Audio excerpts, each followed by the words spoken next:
I think our next huddle, we're going to talk about goals, either the next huddle or the huddle after that. Talk about how to set, you know, real goals, and I know we've done that before, but it seems pretty fitting coming up to the end of the year. So join me as always is Daniel and Jose from Preferred Flooring out of Michigan. Gentlemen, how you doing today? Good. Good. So how's the installation market schedule in your guys' area? Do you know how your subs are handling? Is it busy? Is it slowing down a bit? Yeah, we've been slowing down quite a bit over here in our area. Um, Mainly some of the negotiated work has been a little bit slow, right? But there's a lot of bids coming across, but the bids don't do us any good right now.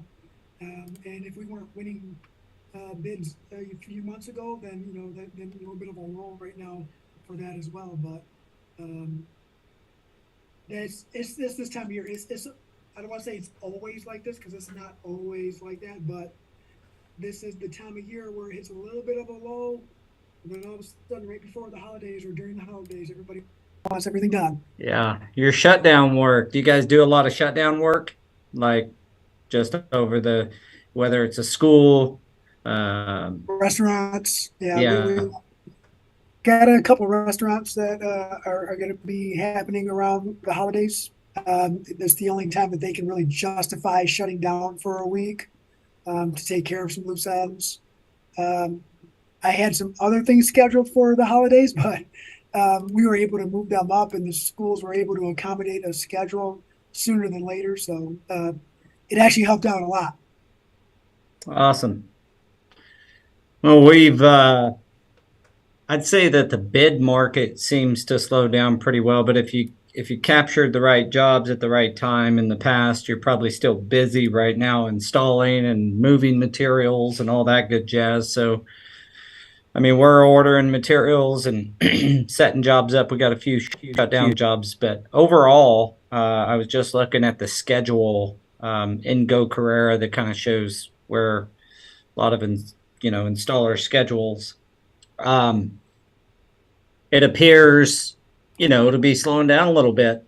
And I think I've hit on this before, but the architectural billings look to be good through 2023. So commercially, it looks like it's still going to be somewhat busy. A major world event could change that. So, be on the lookout. We're kind of in some weird times from you know, a world economic and political stance. So we'll see if the stats I've heard that the architectural billings are maintaining through 2023 could spell another decent year here. So talked to a few installers in prep for this, and there are some guys sitting a little bit more around right now. So Great time seems to get like some education maybe classes in. what's that? Great time to get some education classes in, some training, some hands-on. Use your That downtime wisely if you planned it correctly. no doubt. That's a great point. Um, yeah, it'd be a good time if you are a little bit slow to join in on some of the FCICA webinars. There, I know there's Ardex is always doing different webinars, and I don't know off the cuff of some that are coming up, but I do know that there's constant training there, and then there's some courses. CFI is constantly running stuff. You can always go to our training page that stays fairly up to date with new trainings and opportunities for you guys. So I wanted to mention the Forward Progress Sim scholarship again. I'll do that every week until we get us a winner. But when does that stop, Ashlyn? Is the deadline for so December 15th is the deadline for applications for that scholarship. So if you guys know anybody, or if you've received the email from FCICA, feel free to forward that on, or the email from Go Carerra. Please forward that on to anybody who may be interested, um, outside of Daniel or I. And so yeah, pass it around, and I know several people have already um, applied for that scholarship. So Awesome. I'm looking forward to handing that out, and hopefully starting something where we can maybe we're pretty committed to doing that every year, but hopefully be able to do even maybe a little bit more, maybe two of them a year. We'll see how it gets received by the audience and by installers. So specifically, I'd like to see an installer win this thing. I don't have a lot of control over that, but the installer group does. If you'll go and apply for the scholarship, it's free. I mean, go apply and win, and take the opportunity to learn something that you're not going to be taught in your standard technical training. This is a lot of those soft skills we've talked about on the Huddle before, and it's a good training. We have several CIMs at our company, at our flooring company, and I know Daniel's going to be one, and I'm going to join him. We're going to make sure we're together on that one. Eventually, That one of way I these can days we'll be over there. then I can cheat off of him. No, I'm just kidding. um, That's funny. They're actually so nipping it right now too, so there's going to be a little more streamlined process. I want to say, instead of the longer drawn out version of the educational portions. So hopefully it turns out well. you guys working on that? Is that what you said? Yeah, yeah. I've been working on it with Amy Johnson just a little bit. I mean, I think a little bit behind schedule because we got to get some PowerPoints together and approved. But I know that there's several people working on creating a better version of it to expedite the educational portion. That's cool because I've read through most of the stuff that our CIMs brought back after they did their 3 day. That's one heck of a program as is. So kudos for making it even better. So I wish you guys the best on that for sure. That's awesome. Okay, so CIM, don't forget, get on forward if you've received the email from FCICA or Go Carerra, please forward that on, and let's get as many people the opportunity to win this scholarship as possible. That being said, I guess the point of this is, we're always talking about how short it is. That's one heck of a program. I guess the point of this is, we're always talking about how short, in your guys' opinion, what happens if you add 6,000 or 7,000 installers? Are we still just better off in the busy times than a lot of guys sitting around? That's a controversial statement to bring up, but I'm curious your guys' opinion of that. We say we're 6, 8, 10,000 short, and I believe that stat. And I actually believe it's going to be way worse than that. Meaning, when we start aging out, I mean, we've already started, but really, that this next 5 years, you're going to see a big decline, I believe. But at this point, if we were to add, say, 8,000 installers across the nation, would it just help in the busy times, or is there enough work out there? And again, just this could be a really short huddle, because if we don't get a lot of participation, we're not going to have one heck of a program to work off of. That's the point of this is, we're always talking about how short, in your guys' opinion, what happened.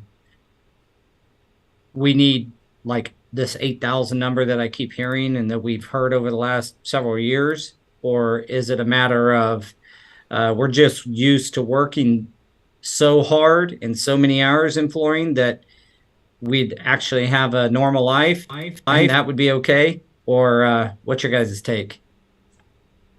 Go ahead, Daniel. Well, I still want to say that one of the biggest issues is getting the costs up where they need to be in order to sustain everything that you need to, because there's too many guys out there that, and we say it constantly, right? They pretty much just own a job, and that's all they're doing. So they're not taking care of themselves. They're not getting their health care, which means that they're not going to the doctors on a regular basis, which means that if they do hire someone, they're hiring them wrong. So how do we get the rates up to the point to where people can comfortably do this and do things right at the same time? Because I mean, healthcare and this stuff goes hand in hand, and well, I'll say it again. I will continually say it. I should have been in the doctors a long time ago. Should have been wearing knee pads from day one, like we have our guys do. Should have. We have cut resistant gloves on the shelf just in case anyone wants to. It's a lot that goes in it that a lot of people don't really take into consideration, and some of the organizations out there keep on pushing like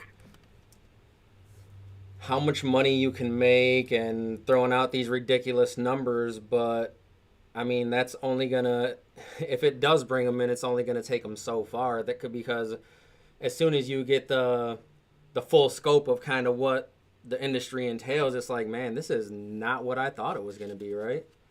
So I think I think it's sorry to interrupt, but I think it's important that we what the point you just brought up is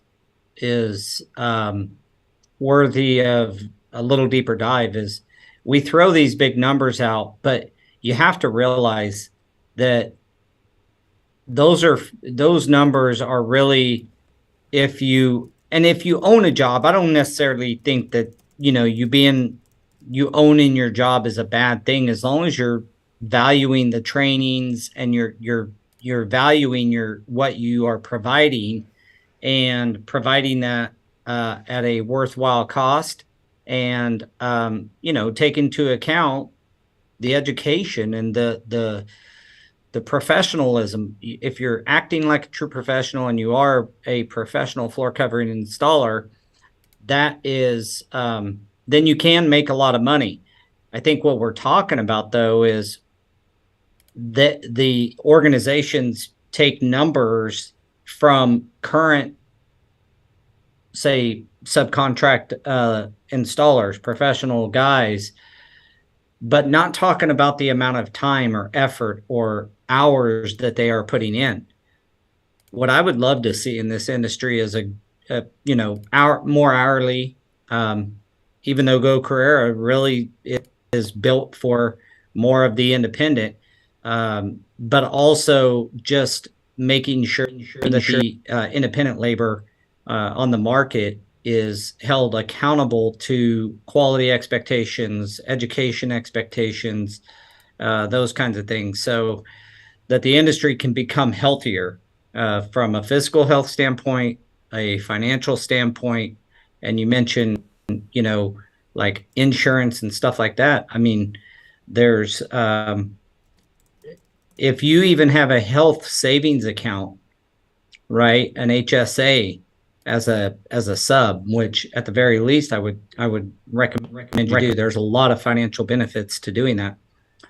But the point is, you gotta make enough money to put it in there. Right.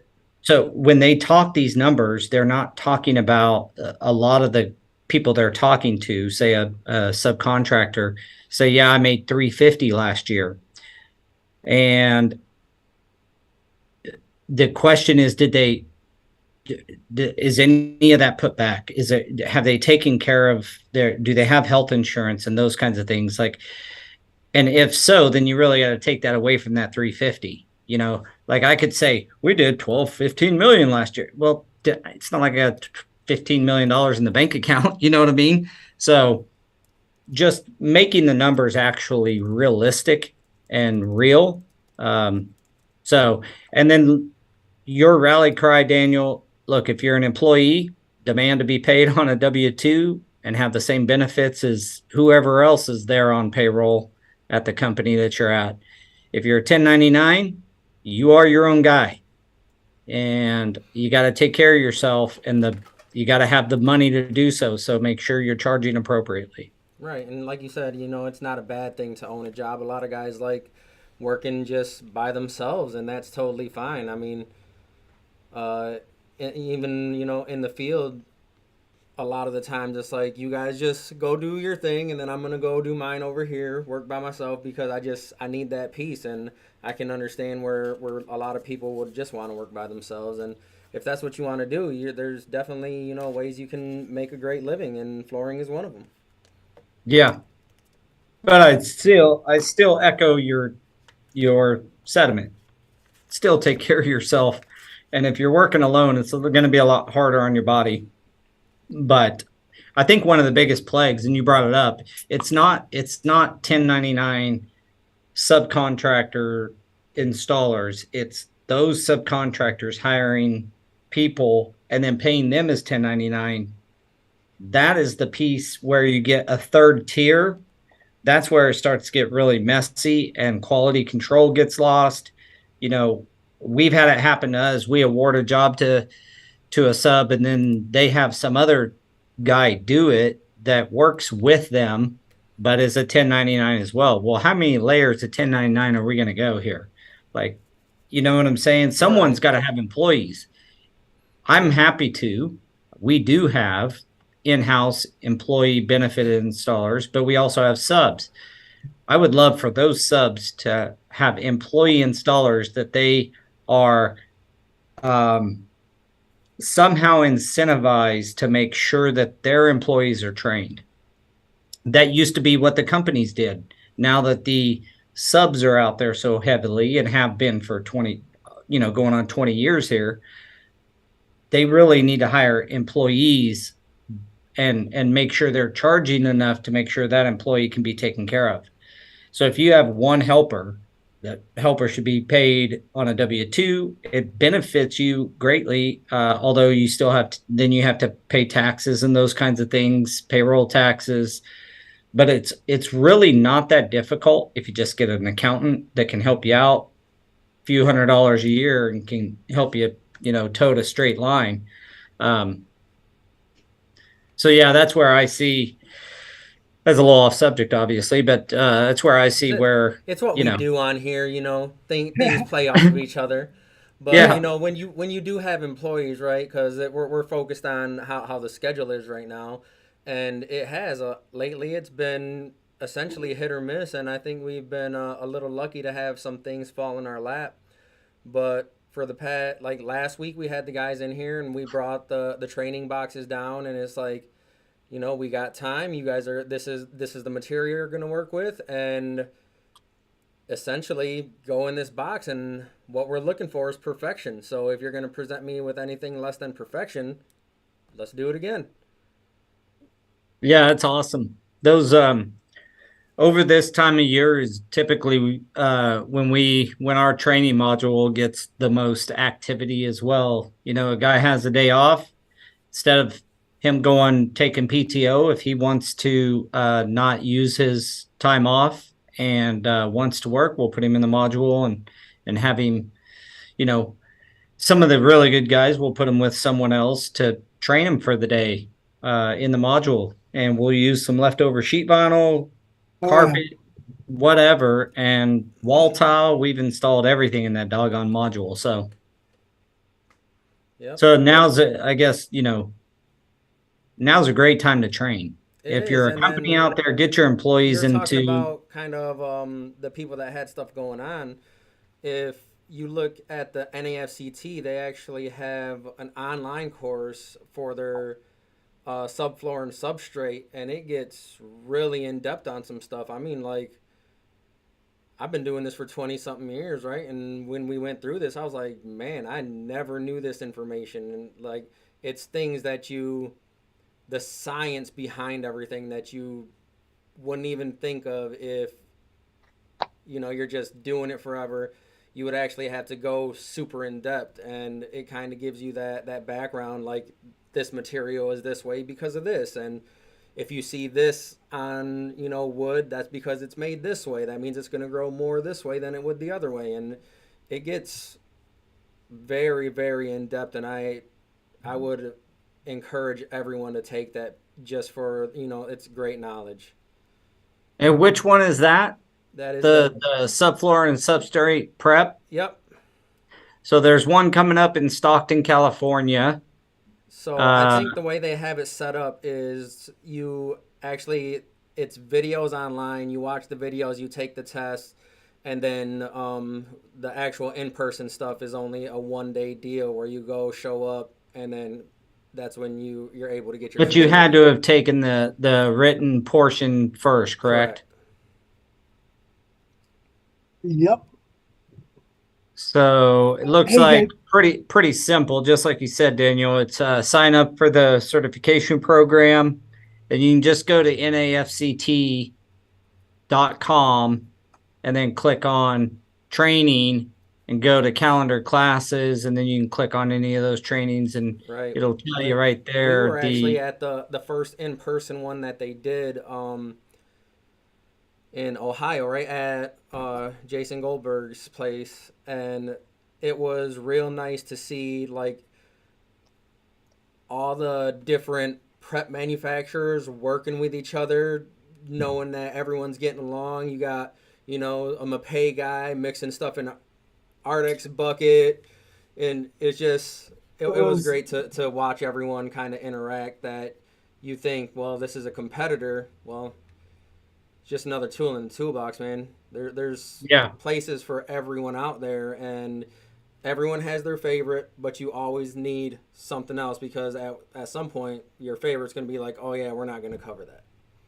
Yeah, well, and they all realize each one has some unique products. So, there are certain things Shernox has that Mapei doesn't, and vice versa, and Ardex has that no one has. And so it's good to know that the manufacturers work together. I got a question for you, Daniel. Can you take the online version and then go to any of the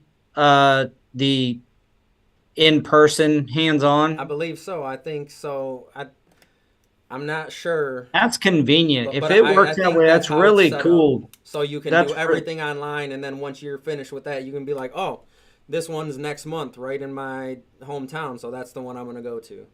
So go get the written portion done, and even if it's several months away from one in your area being performed, do the written one, and be prepared for your in-house. Sorry, I was looking at this, the different dates. Yeah, there's several on November 16th from Calhoun, Garland, Texas, and Stockton, California. So yeah, it's cool if you can go on and complete the online portion of it, and then go to the one that's closest to you. So, a few hours of dead time could be used to learn something new, and or even kind of strengthen what you may already know, and then get prepared for the substrate and floor prep. Now, I would say that class also qualifies for a badge in Go Carerra, which is cool. The purpose of badges is, obviously you may be great at carpet or whatever, but if you're doing Flash Cove sheet vinyl or LVT or any of that stuff, I want to see that you got a self-leveling floor prep badge, because that badge tells me you've been through a couple of courses teaching you the chemistry, which is, I think, the piece that it's difficult to learn the chemistry piece outside of a training, an education from the manufacturers. Unfortunately, a lot of people learn the science behind everything after something fails instead of before, and that's the sad truth, and that's a hard pill to swallow. But we've been on the learning side of that, both sides. It is what it is, right? It's how you get better.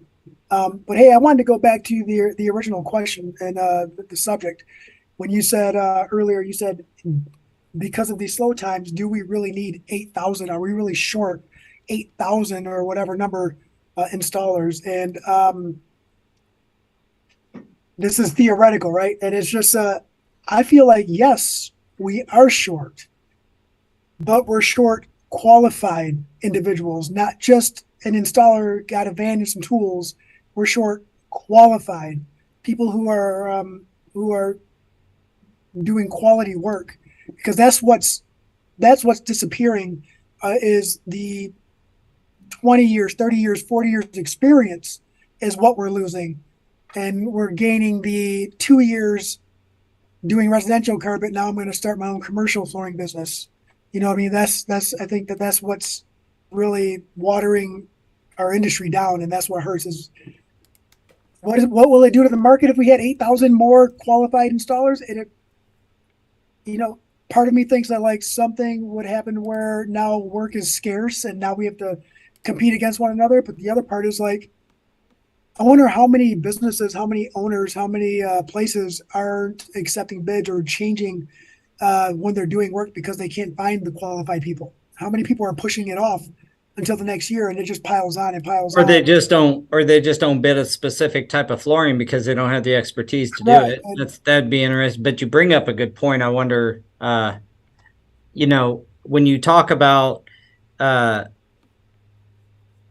good quality guys, like I know we preach training and education on here. That's because that's how there's only two ways to learn. You either have to have an amazing person ahead of you that's willing to teach you, and so your experience turns into you learning, or you have some experience that you marry with actual training.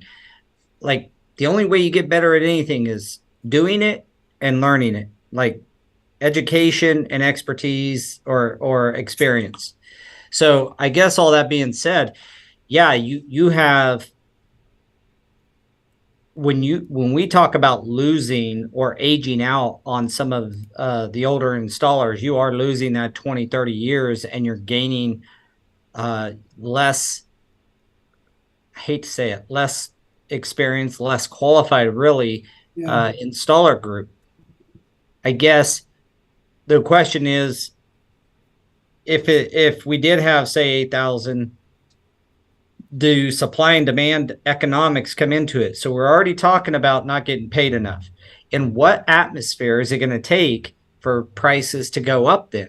Because if supply and demand economics are at play, then lower supply on the installer side, more demand in the need should equal to higher wages, period. It should bring that up. And then you swap that and you get enough installers to do it on a 40-hour week, increased competition, increased supply. Does that drive prices down? I guess it depends on the market and the area, right? What time of year is it? Are you going after commercial, residential? Are you doing educational? Are you doing healthcare? I mean, how about this for an answer? If they've invested in themselves and spent money on training and certifications and education, they're less likely to take a job for super cheap and drive prices down. So if they're highly qualified and trained and they have there's a barrier of entry, I just wish there was a more, that's what Go Carerra is trying to be, is some barrier of entry that encourages guys and gals, installers in general, to get trained and certified to increase their hammer rating to qualify for more work. That's the whole spiel, right? So if that's it, then there's the installers who are putting forth the money and the time to go pay for a training, be at a training, or take an online course and then go to a training. It's the guys that don't have that are going to, in my opinion, they're going to drive down the price. And I was part of the problem when I first started. I know this is how it happens. I mean, I'd only been doing it for a year, probably less. I guess it'd be maybe 3 years total before I went out and started subbing. I had no business doing that. And I charged way too low of a price. And the purpose was I wanted to get work and put food on the table. Yeah. But at that point, I hadn't taken any training. I hadn't gotten any certifications. So the young Paul Stuart is the problem of the industry. And I think that's where everyone gets their start if they're starting on the installation side anyway. Unless they are working for, I mean, they're not a subcontractor. They're working as an employee or for a union. They have, the union's got a lot of programs in place just for them, and that's awesome. And I don't know too many people that said, I left the union to start my own.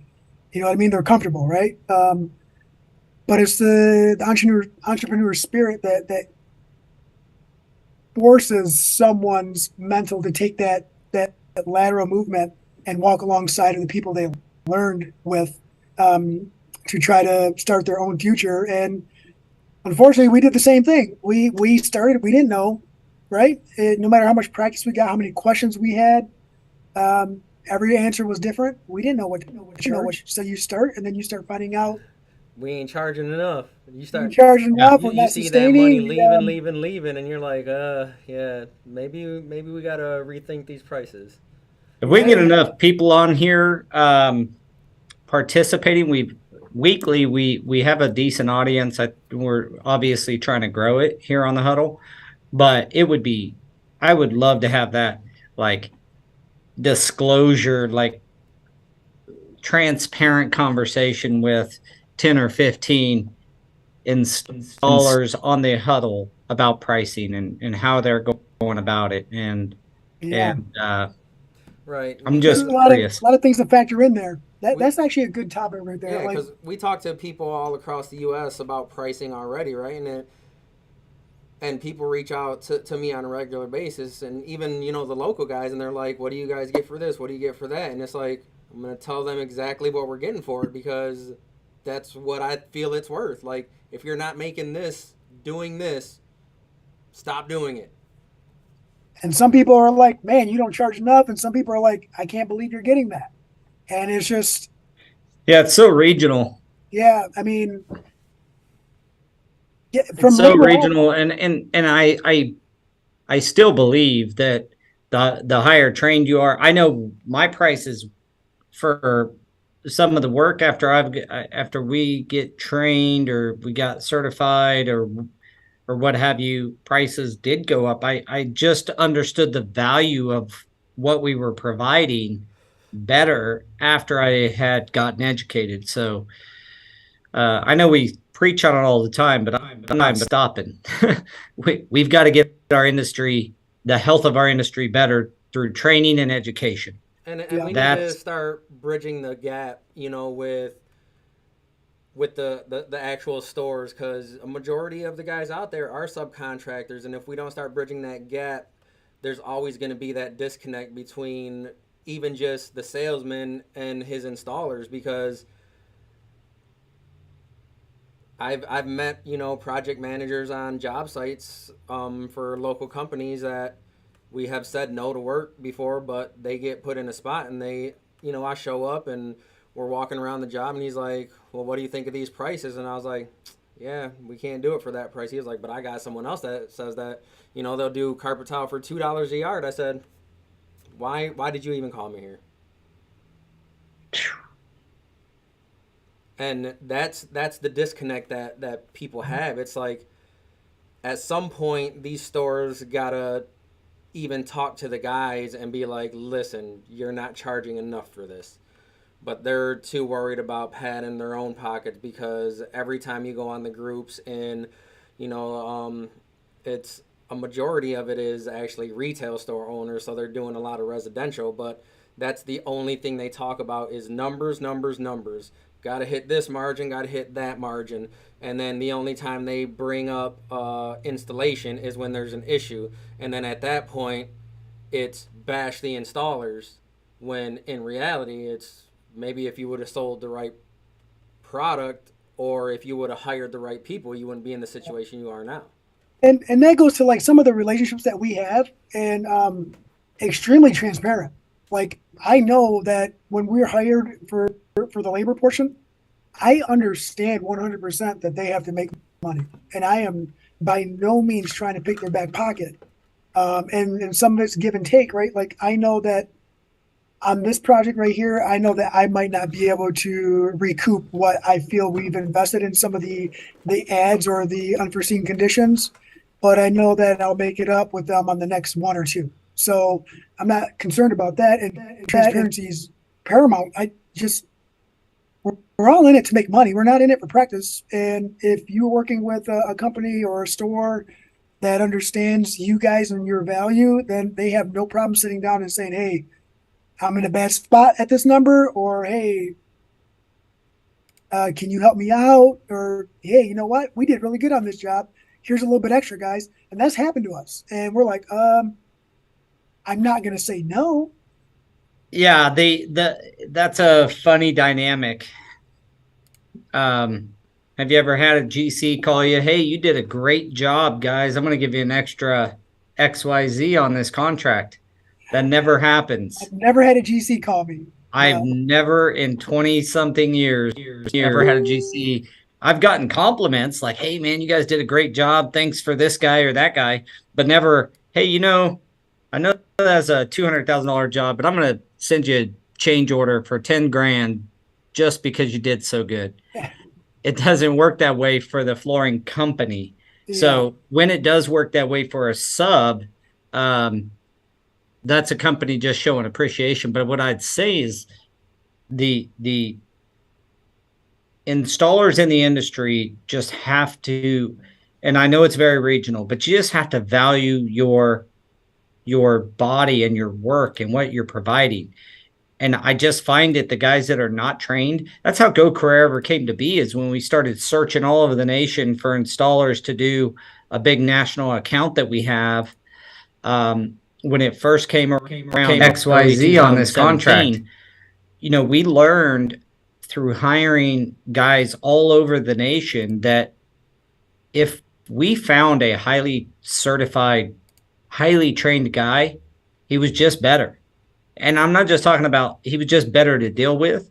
I'm not saying that, there's plenty of outliers, guys who are not, how do I say this, like formally trained. They learned from their uncle or whatever, so they're not formally trained, but they're awesome. There's plenty of those guys. Don't get me wrong. I'm just saying that over the course of going through this for years now and working with installers all over the nation, the guys who value themselves enough to go through the education process and get the trainings and certifications that matter to them, they value themselves more. We had to pay them more, but they also came through for us in a better situation, in a better manner than someone we were maybe taking a shot on. And that's how Go Carerra came to be, really. Right. So we have Kendall on here. He said, I mean, once you have that realization, then you put together, we decided to put together stuff that took the two main metrics, which is experience and training, and make them work together, built an algorithm to give a skill score. And that's where that all started. So, value yourself enough to charge appropriately is the bottom line. And that's what Daniel was, stabbing at. I mean, you didn't stab at it, you shot it with a rifle. I mean, you were clear that, value what, and I'm not saying everybody should make the same as what you charge, Daniel. Everyone should just make enough so that way they can run the business that they need to run, right? Whether it's the one-man deal or if you have a crew of 4, you need to be able to all make a living and have a little bit of profit at the end of the day. That way, when something happens, because not if something happens, when something happens, you need to have that cushion for later. I wonder if a worksheet or a module that would allow an installer within Go Carerra to put their average production and the product and the price that they charge a yard, and then we give them some expense categories to fill out, and it shows them how much they have to install on a daily basis to break even. Where you actually see this is what your average taxes would That was be. This actually a is what your great idea. average, And pay, one helper costs you, just use, You are I'm not the gonna, Excel king, so what's that? I said you are the Excel king. You're the wizard. Yeah, we could build a module even based on Excel, honestly, but it would just be a web module that Right I on don't the know, website, something anyone like can just go plug whatever they want in. yeah, installer health and give a part to what discipline. So sheet vinyl. How much per yard do you charge? XYZ. Do you have one employee at this amount? Um, and fill all that out, and then here's what your tax expense is gonna most likely be. Now, we're not financial advisors or accountants here, but you can look at the US tax code, and obviously it's going to change state by state, but from a US tax code, it's easy enough to say about what bracket you're in. And if you're in the 6-figure bracket in flooring, you're going to be at a 30 to 38% income tax. So, these aren't hard numbers to come so up with, but basically then creating, you could see, well, what it would do is show you like, man, I'm not making, if I hire a guy the right way, I'm not making any money at $12 an hour on sheet vinyl or, whatever the number is. Right. At 18, now I can make some money.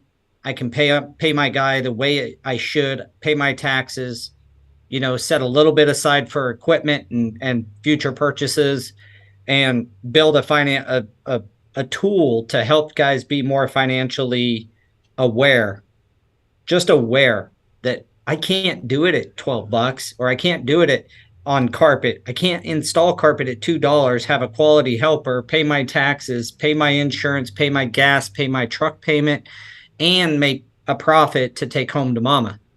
Right.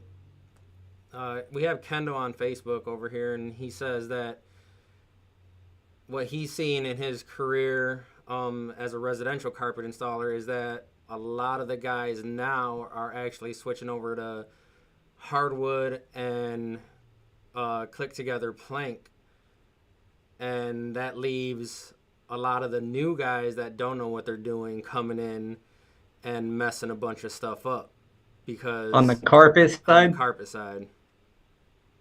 But it's like that everywhere, I think, because we see it.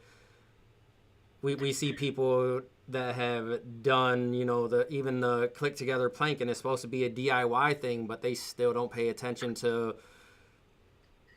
folks. That shit specifications. It's none of it's DIY if you're not going to follow the instructions and understand how to accomplish like if it says to leave a 1/4-inch gap around all immovable, vertical objects, so door frames and things like this, and you don't know how to cut correctly to give yourself a nice 1/4-inch gap around there. I mean, it's the simplest things, but it still takes hand skills to do, is my point. And a lot of the DIY stuff that's posed as DIY is straight from the manufacturer. I love you manufacturers, but you guys publish it that way so that more people will buy your stuff. They're not trained, so if they have a problem on the job, it's most likely coming back on them because they installed it themselves. You will definitely, because you find fault in professional flooring installers' installation methods. Well, the specs you're definitely going to be able to find fault in a DIY person. So your exposure, your risk is so low when you advertise a product as DIY, and if it goes wrong, no skin off the manufacturer's back, really. Right. And that's the specs are very broad. The limited warranty. I mean, it doesn't matter. If they were to go through every single piece installed, they would find flaws in the most professional of installs ever. I mean, well, that's my whole point is when you have a DIY slated product, that when somebody does it DIY, the possibility of it coming back on the manufacturer is pretty low, because I've been involved with claims and had to defend claims on guys who were highly certified, and we did it the right way, but the manufacturer still, I mean, this is, if any manufacturers on here listening, I'm sorry, but the first plug is to, what did the installer do wrong? The product failed. What did the installer do wrong?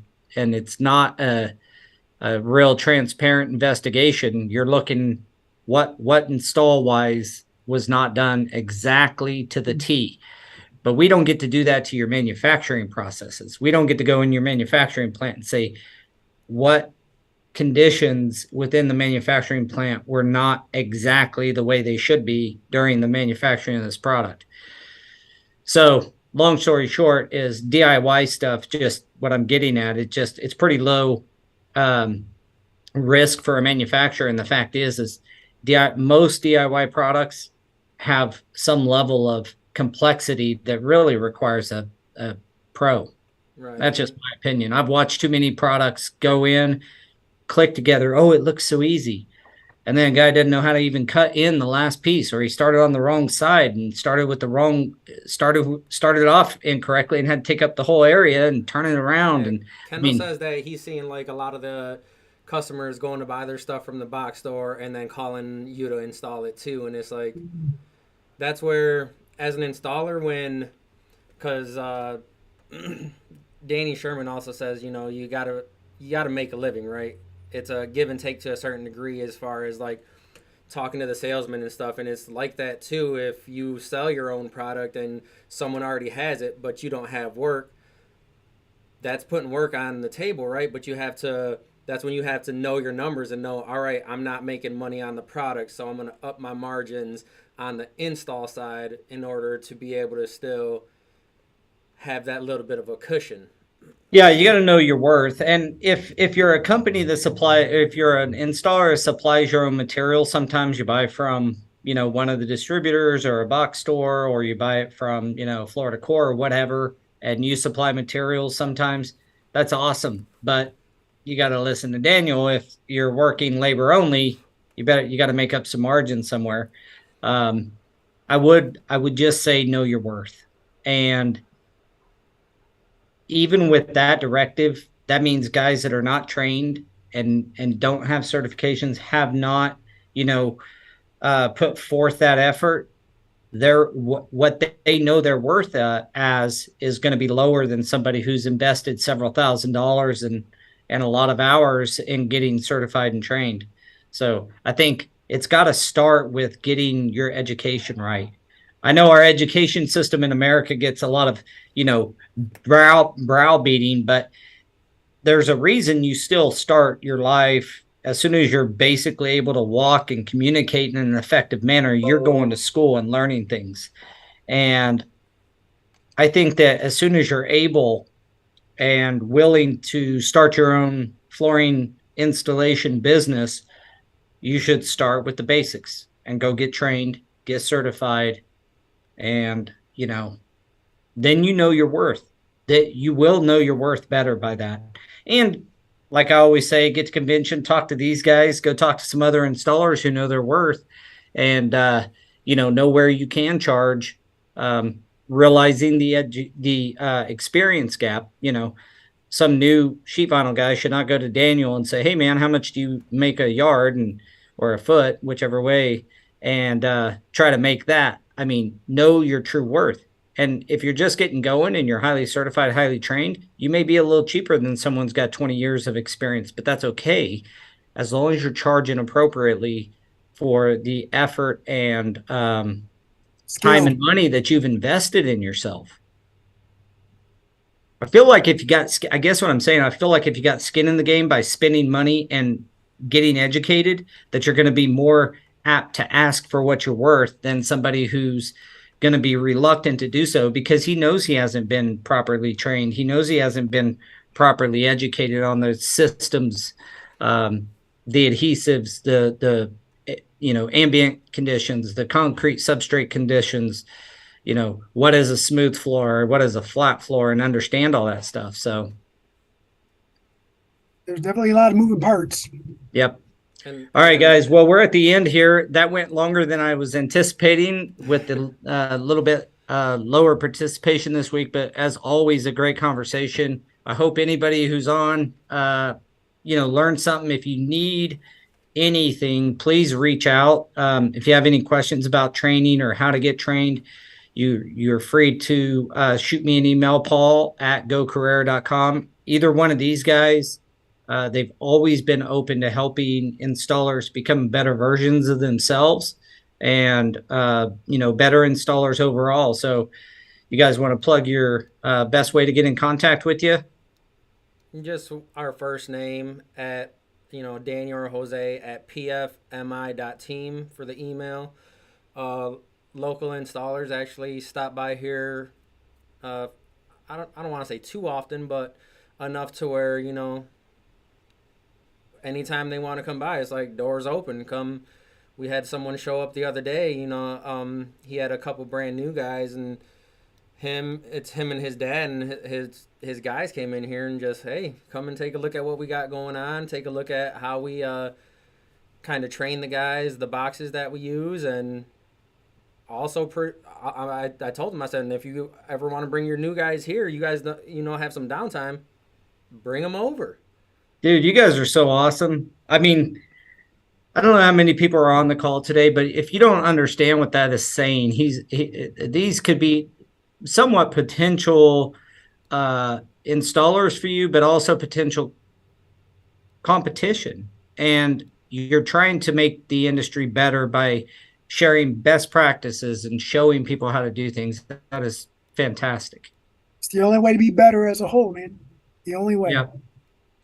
Well, guys, thanks again for joining me. As always, it was a pleasure. It's funny how fast an hour goes when you start chatting and talking about things you're passionate about. So I appreciate you guys every single week, and we will see you guys next week, 3:00 Central Time on Tuesday. Come join us on the Huddle, and hopefully we can all help each other to, like we talked on this call, improve the health of the industry, and specifically the installation portion of the industry. So signing out. Thank you, gentlemen. Yeah, Good thanks. one. All right. Have a good one. See ya. Recording stopped.